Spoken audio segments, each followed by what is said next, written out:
வாயிலாக நாம்படி சந்திக்க கொடுத்த தேவனுக்கு கொடான கொடி ஸ்தோத்திரம்.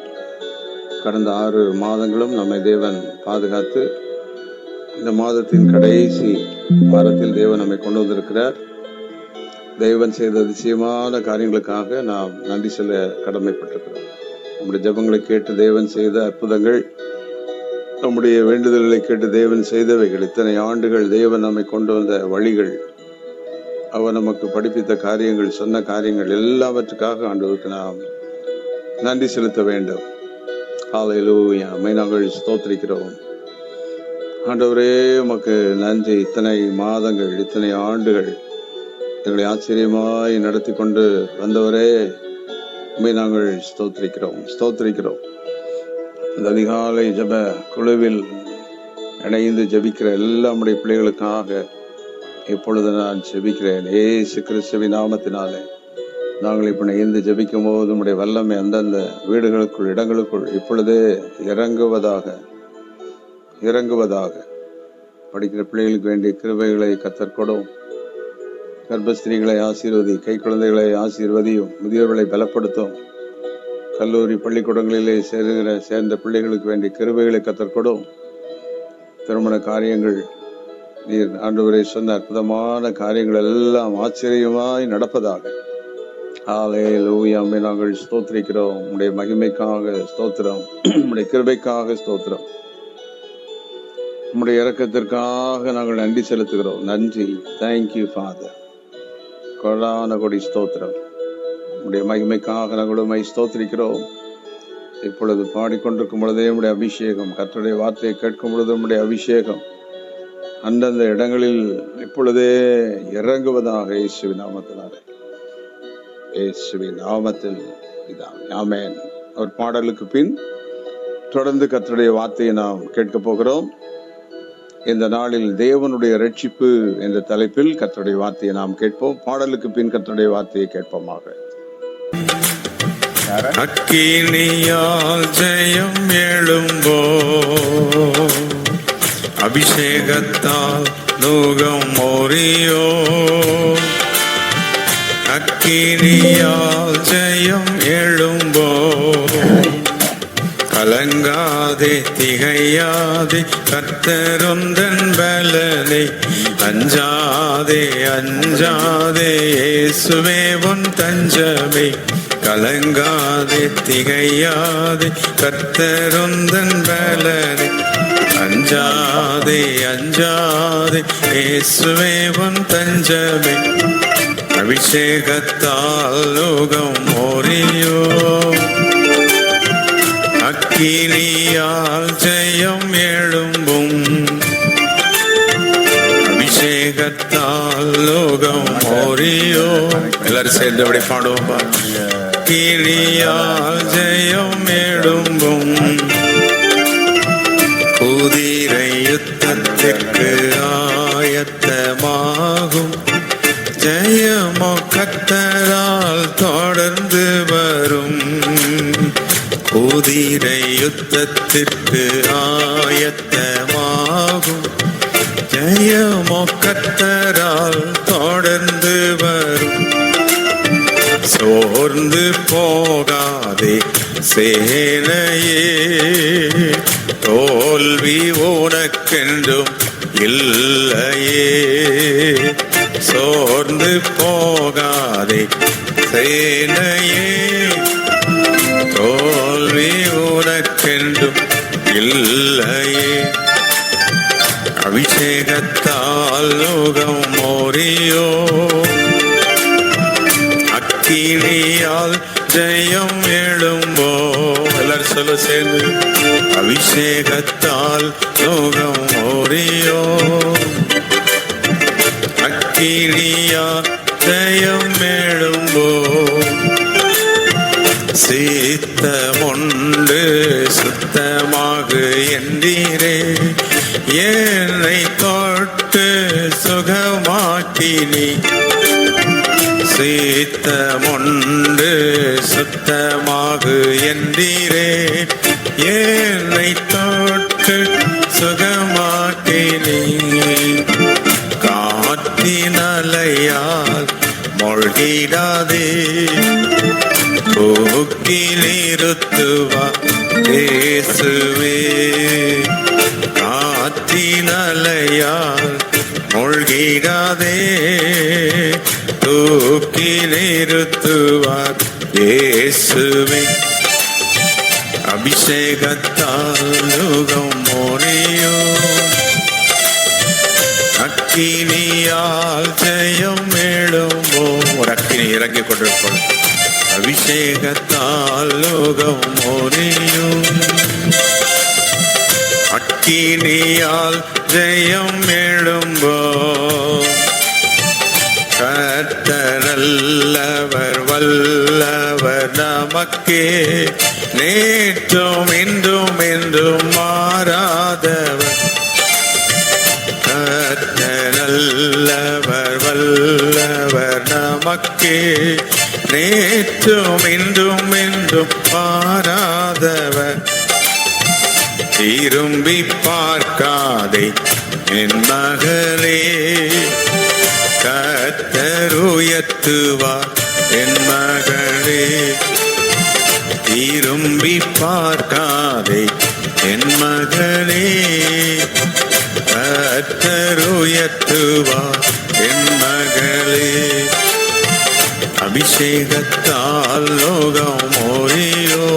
வல்லமை இறங்கட்டோம்ப்பா. ஜெயம் எழும்போ. மேலும் தமது மூலமாய் தேவனிடத்தில் சீரர்களுக்காக வேண்டுதல் செய்யும்படி அவர் எப்பொழுதும் உயிரோடு இருக்கிறவராக அவர்களை முற்றுமுடிய ரட்சிக்க வல்லவராக இருக்கிறார். தேவனுடைய ரட்சிப்பு.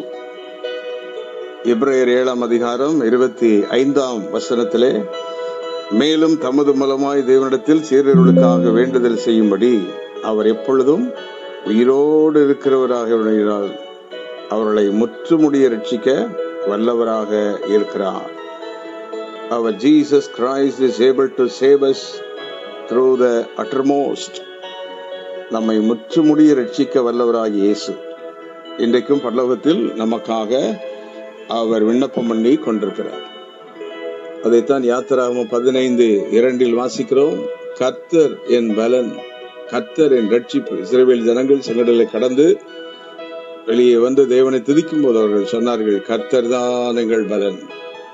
இன்றைக்கு கர்த்தர் நம்மோடு பேசுகிறார். நான் தான் உங்கள் பலன், உன் பணம் அல்ல, உன்னுடைய வேற எந்த காரியம் அல்ல. நானே உங்கள் பலனாக இருக்கிறேன், நானே உங்களுக்கு வல்லமையாக இருக்கிறேன். என் அபிஷேகம், என் ரட்சிப்பு, என் வல்லமை தான் உங்களுக்கு பலன். 2 சாமுவேல் 22:47 ரட்சிப்பின் கண்மலையாகிய தேவன் என்றிருக்கிறது. ரட்சிப்பின் கண்மலையாகிய தேவன். சங்கீதம் 3:8 ரட்சிப்பு கர்த்தருடையது. Salvation belongs to God. தாவீது தன் வாழ்வில் தேவனை தன்னுடைய ரட்சிப்பாய் வைத்து என்ன பிரச்சனை வந்தாலும், ஆண்டவரே நீர்தான் என்னை ரட்சிக்க வேண்டும் என்று சொல்லி அவர் பாதத்தில் விழுந்த பொழுது கர்த்தர் தாவீதை ரட்சித்தார். இந்த உலகத்தில் வாழ்கிற வரைக்கும் நமக்கு ரட்சிப்பு அவசியம். ரட்சிப்பு அவசியம். விசுவாசத்தினால் நமக்கு ரட்சிப்பு வருகிறது. ஆகவே தேவனை விசுவாசிக்க வேண்டும். எபேசியர் 2:8 ஜெபத்தின் மூலம் நமக்கு ரட்சிப்பு வருகிறது. யாக்கோபு 5:15 வாசிக்கிறோம். Through prayer we receive salvation. ஆகவே தேவன் நம்மை ரட்சிக்கிறவராக இருக்கிறார். சங்கீதம் 27:1 தாவீது சொல்லும்போது, கர்த்தரின் வெளிச்சமும் ரட்சிப்புமானவர், யாருக்கு நான் அஞ்சுவேன்? அவர் நமக்கு ரட்சிக்கிறவராக இருந்தால் யாருக்கு நாம் பயப்பட வேண்டியதில்லை. ஆம், எப்படிப்பட்ட அந்தகாரங்கள்! தாவீதை இன்றைக்கு சவுல் விரட்டின பொழுது, அவனுடைய மகனே விரட்டின பொழுது, ஆண்டவர் தாவீதோடு கூட இருந்து அவனை எருசலேமில் ராஜாவாக அபிஷேகம் பண்ணினார். ஆம், இன்றைக்கு வார்த்தை கேட்டுக்கொண்டிருக்கிற நம்முடைய பிள்ளைகள் யாவருக்கும் கர்த்தர் சொல்லுகிறார், நானே உன் ரட்சிப்பு, நானே உன்னுடைய பலனாக நான் இருக்கிறேன். சங்கீதம் 62:1 அவரால் ரட்சிப்பு வரும். சங்கீதம் 68:20 வாசிக்கிறோம். நமது தேவன் ரட்சிப்பை அருளும் தேவன். Our God is a God who saves us. நாம் ரட்சிக்கிறது. யோசித்து பார்ப்போம். எத்தனை வருடங்கள், எத்தனை வியாதிகள் வந்தது, போராட்டங்கள் வந்தது, வேதனைகள் வந்தது. ஆண்டவர் நம்மளை எப்படி ரட்சித்தார், வழி நடத்தினார். ஆம், இன்னும் ரட்சிக்கும் தேவனாகிய இயேசு கிறிஸ்து. இயேசு அதற்காகவே பூமியிலே வந்து தமது ரத்தம் சிந்தி மரித்தார். பரலோகத்தை விட்டு இறங்கி வந்தார். எல்லா வித மேன்மையும் விட்டு இறங்கி வந்தார். இந்த பூலகத்தில் மனிதனாக வந்து நமக்காக சிலுவையிலே இரத்தத்தை சிந்துவதற்கு வந்து சிலுவையிலே தமது இரத்தத்தை சிந்தினார். கைகளில் ஆணையடிக்கப்பட்டு, தலையில் ஆணையடிக்கப்பட்டு, கை கால்களில் எல்லாம் ஆணையடிக்கப்பட்டு இரத்தத்தை சிந்தி அந்த இரத்தத்தின் துளிகளில் வல்லமை இருக்கிறது. ஆகவே ரட்சிப்பு என்பது சாதாரணம் அல்ல. இன்றைக்கு தேவனுடைய பிள்ளைகளை கர்த்தர் பல விதங்களில் ரட்சித்திருக்கிறார். நம்மை விசுவாசிகளாய் மாற்றி இருக்கிறார். ஆண்டவருடைய இரத்தத்தினாலும் தேவனுடைய ஊழியர்களுடைய போராட்டம் ஜெபத்தினாலும் இந்த ரட்சிப்பை நாம் பெற்றுக்கொண்டோம். இந்த பெற்ற ரட்சிப்பை நாம் இழக்காமல் பாதுகாத்துக் கொள்ள வேண்டும். ஐசாயா 25:9 says, இவரே நம் தேவன், இவர் நம்மை ரட்சிப்பார். தானியேல் 3:29 ஷாத்ராக், மேஷாக், ஆபேத்நேகோ அவர்கள் சொன்னார்கள். அவருடைய சூழ்நிலை பார்த்து அங்க எல்லாம் சொல்றாங்க, இவ்விதமாய் ரட்சிக்கும் தேவன் வேறு ஒருவரும் இல்லை என்று அங்கே வாசிக்கிறோம். ஆம், ஆண்டவரை போல ரட்சிக்கிற தேவன் இந்த பூமியில் இல்லை. 7 விதமான ரட்சிப்பு, the sevenfold salvation. 1, பகைஞரிடமிருந்து நம்மை ரட்சிக்கிறார். ஆம், இந்த உலகத்தில் ஒவ்வொருவருக்கும் ஒரு விதமான பகைஞர்கள் இருப்பார்கள். அவர்களுடைய வசதி அவர்களுடைய பலனுக்கு தந்தது போல பகைஞர்கள் இருப்பார்கள். ஆனால் அந்த பகைஞரிலிருந்து ரட்சிக்கிறது நம்முடைய தேவன். அன்னாளுக்கு பகைஞர் யாரு? அவருடைய சகோதரி தான். அங்கே ஆபிரகாம் வீட்டுல பாத்தீங்கன்னா அங்கேயும் சிலர் பகையா இருக்கிறான். வேதாகமம் மொழி யாக்கோபுக்கு பகை யாரு? அவனுடைய அண்ணன் தான். அப்போ ஏசாதான் பகையாளியாக இருக்கிறான். இப்படி நம்முடைய வாழ்க்கையில பகைஞர்கள். ஆனால் தாவீதுக்கு அவனை சுற்றிலும் பகைஞர்கள், எங்க போனாலும் பகைஞர்கள். இப்படி வகை வகையாக பகைஞர்கள் இருப்பார்கள். ஆகவே பகைஞர்களிடமிருந்து நம்மை ரட்சிக்கிறார். பகைஞர்கள் ஒரு பக்கம் இருக்கு. 2வது சங்கீதம் 18:3 சத்துருக்களுக்கு நம்மை ரட்சிக்கிறார். எனிமீஸ், அவர்கள் வெளியே காண்பித்துக் கொண்ட மாட்டார்கள், உள்ளே இருப்பார்கள், அப்படியே வைத்துக் கொண்டே இருப்பார்கள். இயேசு கிறிஸ்து உலகத்தில் இருந்த நாட்களில் பரிசேயர் சதுசேயர்கள் இயேசுவை சுற்றி பார்த்து கொண்டே இருக்கிறார்கள். நேரம் வரும், இவர் எப்படியாவது சிலுவையில் அடித்து விடணும், காலி பண்ணிவிடணும், அப்படி இருப்பாங்க. ஆனா தேவன் நம்மை ரட்சிக்கிறவராக இருக்கிறார். பகைஞரிடமிருந்து ரட்சிக்கிறார், சத்துருக்களுக்கு நம்மை ரட்சிக்கிறார். 3வதாக இரத்த பிரியருக்கு நம்மை ரட்சிக்கிறார். சங்கீதம் 59:2 தாவீது சொல்லுகிறார், இரத்த பிரியர்களுக்கு, நம்முடைய இரத்தத்தை குடிக்க அவலாயிருப்பார்கள். நம்முடைய பணத்தை நம்முடைய வசதிகளை எல்லாம் எடுத்துக்கொள்ள இப்படிதான் இன்றைக்கு உலகத்தில் சத்துருக்கள் இருப்பார்கள், இரத்த பிரியர்கள். ஆனால் தேவன் நம்மை பாதுகாக்கிறார். யார் எவ்வளவு நம்ம ரத்தத்தை உரிந்தாலும் இயேசுவின் ரத்தம் வல்லமுள்ளது, மீண்டும் நம்மை உயிர்ப்பிக்கும். இரத்த பிரியர்கள் இருப்பார்கள். 4வது இக்கட்டுகள். நம்முடைய வாழ்வில் ஏராளமான இக்கட்டுகள், டிஸ்ட்ரெஸ் என்று இக்கட்டுகள், நெருக்கங்கள். இந்த நெருக்கங்கள் இக்கட்டுகளிலே தேவன் நம்மை விடுதலையாக்குகிறவராக இருக்கிறார். நம்முடைய ஆண்டவர் சர்வ வல்லமுள்ள தேவன். பகைஞரிடமிருந்து நம்மை ரட்சிக்கிறார், சத்துருக்களிலிருந்து நம்மை ரட்சிக்கிறார், இரத்த பிரியர்களுக்கு நம்மை ரட்சிக்கிறார், நம்மை இக்கட்டுகளிலிருந்து தேவன் நம்மை ரட்சிக்கிறார். அப்ப நம்முடைய தேவனே ரட்சிக்கும் தேவன். ஐசாயா 33:2 says, கர்த்தாவே எங்களுக்கு இறங்கும், உமக்கு காத்திருக்கிறோம்.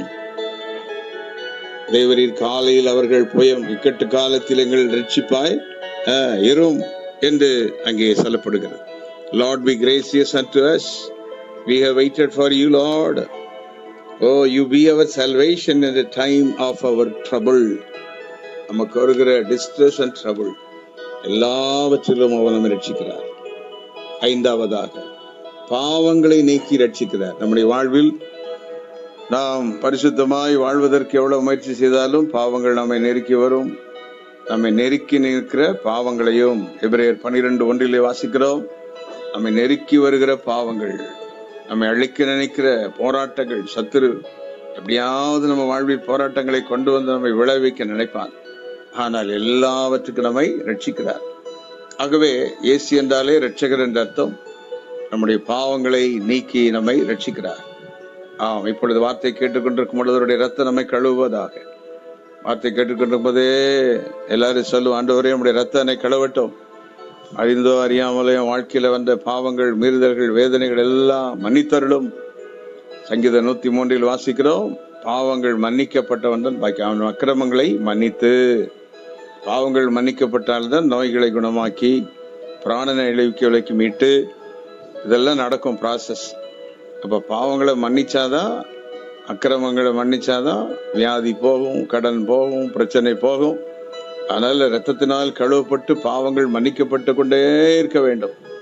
ஆம், இயேசு வருகிற வரைக்கும் அவன் நம்மை கழுவி சுத்திகரிக்க வல்லவர்களாய் இருக்கிறார். ஆறாவதாக லூக்கா 1:74 சொல்கிறது, பகைக்கிறவர்களிடத்திலிருந்து அப்படின்னு. எனிமிட்டி, பகைக்கிறவர்கள். இந்த பகைன்ற காரியங்கள்ல 3 விதமான பகைஞர்கள். ஒன்று பகைஞர்கள் டைரக்டா, 2வது சத்துருக்கள், 3வது பகைக்கிறவர்கள். கூட இருந்துகிட்டே என்ன செய்வாங்க, கண்ணை முழிச்சு பார்ப்பாங்க, பேசுவாங்க, போகவும் மாட்டாங்க. குடும்பத்திலும் சரி, எங்கேயும் சரி, வேலையில ஆபீஸ்ல இருப்பாங்க. ஆனா நமக்கு நல்ல செய்தி கர்த்தர் இன்னைக்கு சொல்லுகிறார். அந்த வாசித்தோமே எபிரேயர் 7:25 முற்றுமுடிய ரட்சிக்க வல்லவர் நம்முடைய ஆண்டவராக இயேசு, முற்றுமுடிய ரட்சிக்க வல்லவர். இப்பொழுது யாரு கூடயோ கர்த்தர் பேசிக் கொண்டிருக்கிறார். உங்கள் வாழ்வில் பகைஞரிடமிருந்து உங்களை மீட்டு, சத்துருக்கள் கை மீட்டு, இரத்த பிரியருக்கு உங்களை மீட்டு, இக்கட்டிலிருந்து மீட்டெடுத்து, பாவங்களிலிருந்து நம்மை ரட்சித்து, பகைக்கிறவர்களுக்கெல்லாம் நம்மை ரட்சித்து நம்மை உயர்த்திக் கொண்டே வருகிறார்ல. இவ்வளவு பிரச்சனையில நாம உயர முடியாது, வேலை வர முடியாது, பிள்ளைகள் வளர முடியாது, இப்படிதான் இருக்கும். ஆனா அதற்கு மத்தியிலே ஒரு ரோஜாப்பூ முட்களுக்குள் எப்படி வளர்கிறதோ அப்படி தேவன் தம்முடைய பிள்ளைகளை வளர வைக்கிறார், செழிக்க வைக்கிறார். அதான் சங்கீதம் 23 வாசிக்கிறோம் அல்லவா, சத்துருக்களுக்கு முன்பதாக பந்தியை ஆயத்தப்படுத்தி என் தலையை எண்ணெயினால் அபிஷேகம் பண்ணுகிறீர், என் பாத்திரம் நிரம்பி வழிகிறது.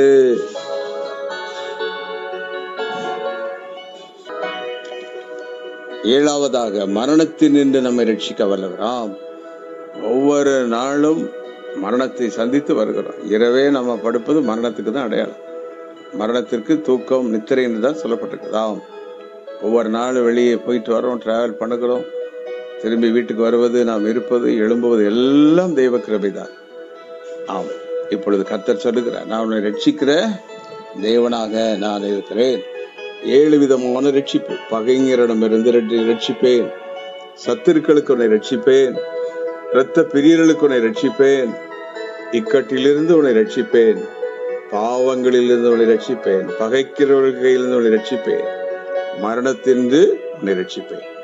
இப்படி தேவன் ரட்சிப்பதற்கு நாம் காத்திருந்தால் போதும்.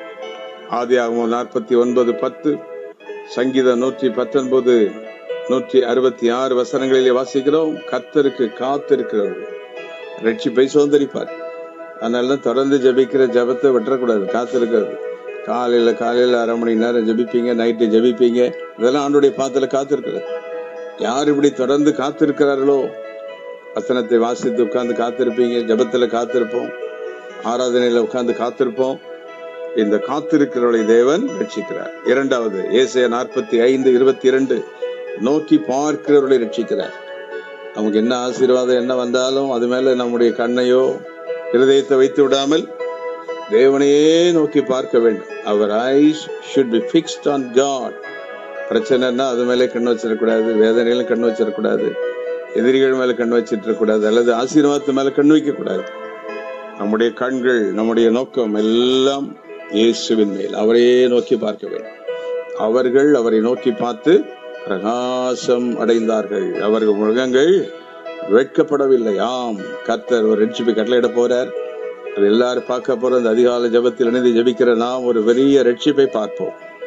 இந்த வருகிற மாதங்களில் தேவன் உங்கள் குடும்பங்கள், காரியங்கள், சூழ்நிலை கர்த்தர் உங்களை ரட்சித்து தேவன் உயர்த்துகிறதை பார்க்க போகிறோம். வசனத்தின் மூலம் ரட்சிக்கிறார். அப்போஸ்தலர் 13:26 தொழுது கொள்கிறவர்களை ரட்சிக்கிறார். யோவேல் 2:32 ஆண்டவர் இந்த ரட்சிப்பை ஒரு கேடகத்தை போல வைத்திருக்கிறார். சங்கீதம் 18:35 சொல்லுகிறது, ரட்சிப்பின் கேடகம். அப்படின்னா தேவன் நம்மை சுற்றி ஒரு கேடகத்தை வச்சிருப்பார். அன்றைக்கு எலியா அந்த அக்கினி மதில், அக்கினி ரதங்கள் சுற்றி இருந்தது போல அந்த ரட்சிப்பு நம்மை சூழ்ந்திருக்கும். அடுத்தது ரட்சிப்பு ஒரு ஊற்றை போல இருக்கும். என்ன பிரச்சனை வந்தாலும் உங்களுக்குள்ள ஒரு சந்தோஷம் வந்துகிட்டே இருக்கும், அந்நிய பாஷை வந்துகிட்டே இருக்கும், ஆவியில் ஜெபம் பண்ணிக்கிட்டே இருப்போம். ரட்சிப்பு ஊற்று. ரட்சிப்பை மதில் என்று சொல்லப்பட்டிருக்கிறது. ஏசாயா 26:1, 60:18 ரட்சிப்பு ஒரு மதில், ரட்சிப்பு ஒரு தலைச்சீரா. Isaiah 59:11 says it's a helmet. வஸ்திரம். ரட்சிப்பு என்பது வஸ்திரம். ரட்சிப்புக்கு இவ்வளவு சிக்னிபிகன்ஸ் வேதத்தில் இருக்குது. ஆண்டவர் ரட்சிக்கிற தேவன், ரட்சிப்பை வெளிப்படுத்துகிற தேவன், ரட்சிப்பில் மிக கவனமா இருக்கிற தேவன். நம்முடைய ஜனங்களை எப்படியாவது அவர் ரட்சிக்கிறார் என்று வேதம் சொல்லுகிறது. ஃபைனலி இந்த ரட்சிப்பு நம் வாழ்வில் இருந்தால் சந்தோஷம் வரும். 1 சாமுவேல் 2:1 சந்தோஷம். இரண்டாவது, இந்த ரட்சிப்பு இருந்தால் you will be rejoicing, களி கூறுதல். சந்தோஷம் வந்து ஒரு ஹாப்பினஸ், ஆனா களி கூறுதல் ரிஜாய்சிங். சங்கீதம் 13:5, சங்கீதம் 35:9. ஆகவே இந்த ரட்சிப்பு இருக்கிறவர்கள் சந்தோஷமாயிருப்பார்கள், களி கூறுவார்கள். சங்கீதம் 69:29 சொல்லுகிறது, இந்த ரட்சிப்பு இருக்கிறவர்களை கர்த்தர் உயர்ந்த அடைக்கலத்தில், தாவீது எருசலேமை பெற்றது போல, யோசேப்பு அந்த நல்ல உயர் பதவியை பெற்றது போல, அன்னாள் ஆசீர்வாதத்தை பெற்றது போல உயர்ந்த அடைக்கலத்தில் கொண்டு நம்மை வைப்பார். ஆம், இந்த வார்த்தைகளின்படி கர்த்தர் நம்மை ஆசீர்வதிப்பாராக. ரட்சிப்பின் தேவன் அவருடைய வல்லமையினால் நம்மை நிரப்புவாராக. ஆம். தூயரே சர்வ வல்லவர் நீரே, உயரே உயரே சர்வ வல்லவர் நீரே, பாத்திரரே பாத்திரரே. ஆமென். ஹல்லேலூயா. சர்வ வல்லவர் ஆளுகிறார். ஹல்லேலூயா ஹல்லேலூயா. சர்வ வல்லவர் ஆளுகிறார். இப்பொழுது அவருடைய மகிமை ஒவ்வொரு இடத்தில் இறங்குவதாக, அவருடைய பிரசன்னம் நம்மை மூடுவதாக, சாபங்கள் மாறுவதாக. இப்பொழுதே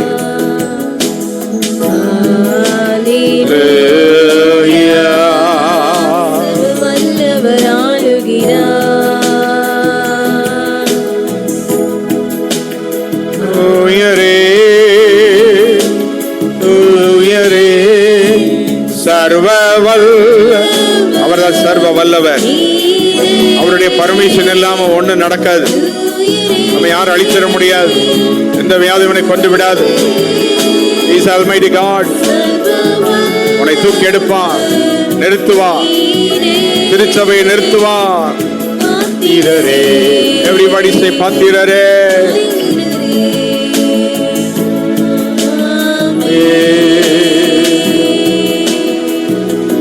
எல்லா நாமத்திலும்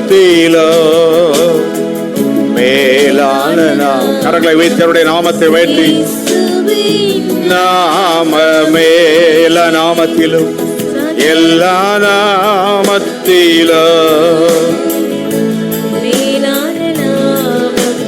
இயேசுவின் நாமமே. சகல முழங்கால்களும் சகல முழங்காலும் உமக்கு முன்பாக முடங்கிடும். 34வது ஆண்டு எல்லா முழங்காலும் முடங்க போகிறது.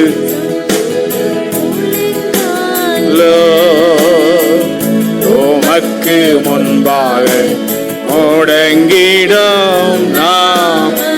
துதியும் கனமும் எல்லா கரங்கள் வேறட்டும். சில நிமிடங்கள் அப்படியே ஆராதித்துக் கொண்டிருப்போம். விடுதலை பெற்றுக் கொண்டே இருங்கள். ஓத்திரா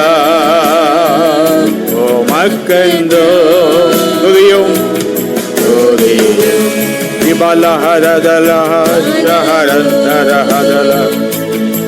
ஓத்திரா. நீர் ஒருவரே ஒருவரே பரிசுத்த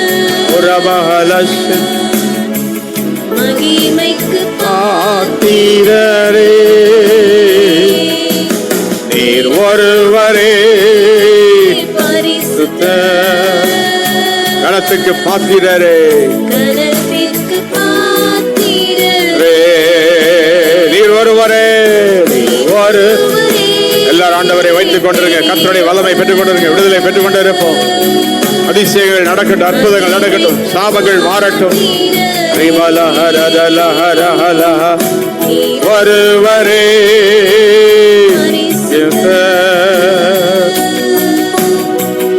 கனத்திற்கு பாத்திரரே, புதியும் புதியும் கனமோ ஸ்தோத்திரா உமக்கென்றோ புதியும் கனமோ ஸ்தோத்திரா. கரங்களை தட்டி அவரை ஆர்ப்பரிப்போம். எல்லாம் ஜெபம் செய்வோம். சர்வ வல்லமுள்ள தேவனே, நீ ரட்சிக்கும் தேவனாக இருக்கிறீர். அந்தவரை பகைஞரிடமிருந்து ரட்சிக்கிறீர். சத்துருக்கள், இரத்தப்பிரிய, இக்கட்டு, வேடுகளா எங்கள் ரட்சிக்கிற தேவன் நீரே. எங்கள் ரட்சிப்பின் கேடகம், ரட்சிப்பின் ஊற்று. இப்பொழுது நம்முடைய அக்கினி இறங்கட்டும். இந்த வசனத்தை கேட்டுக்கொண்டிருக்கிற ஒவ்வொரு வீட்டுக்குள்ளும் இந்த ரட்சிப்பின் வல்லமை இறங்கட்டும். ரட்சிப்பின் சந்தோஷத்தினால் நம்முடைய பிள்ளைகளை நிரப்பும். ரட்சிப்பில் களி கூறட்டும். ரட்சிப்பு நம்முடைய பிள்ளைகளை உயர்ந்த அடைக்கலத்தில் கொண்டு நிறுத்தட்டும். இப்படி ஆண்டவரே, ஊழியனோடு தீர்க்கதரிசியோடு நம்முடைய ஊழியத்தில் இணைந்திருக்கிற, அதிகால ஜெபத்தில் இணைந்திருக்கிற நம்முடைய பிள்ளைகள் ஒவ்வொருவரையும் கனப்படுத்தும். ஒருவனை நாமத்தினால் ஒரு கலசம் தண்ணீரிலே தீர்க்கதரிசியை கடன் பண்ணுகிறவன் அவன் அதற்குரிய பலனை பெறுவான் என்று சொன்னீரே. ஆண்டவரே, இந்த ஊழியத்தை கனம் பண்ணி அடியானோடு நின்று கொண்டிருக்கிற நம்முடைய பிள்ளைகள் யாவருக்காக ஜெபிக்கிறேன். உடைய வேலைகள், தொழில்களை ஆசீர்வதியும், பிள்ளைகளை ஆசீர்வதியும். வீடு கட்டப்படட்டும், தேவைகள் சந்திக்கப்படட்டும். எல்லா சத்துருக்களுக்கு அருளை விலக்கி பாதுகாத்துக் கொள்ளும். இந்த வருகிற மாதங்களிலே நம்முடைய ரட்சிப்பின் வல்லமை உணர உதவி செய்யும். இந்த ரட்சிப்பு என்ற செய்தி இவர்கள் வாழ்க்கை முழுவதும், வாழ்நாள் முழுவதும் இது அப்படியே நடக்கட்டும். I bless each and every one of them. ஒவ்வொரு குடும்பங்களில் நடக்கிற ஆச்சரியமான காரியங்கள் எல்லாம் அற்புதமாய் நடத்தி முடியும். உங்களுடைய கிருபையின் கரக்கூட இருக்கட்டும். ஆசீர்வதியும், ஆசீர்வதியும். இயேசு கிறிஸ்துவின் நாமத்தில் கேட்கிறேன் பிதாவே. ஆமென், ஆமென், ஆமென். Praise the Lord.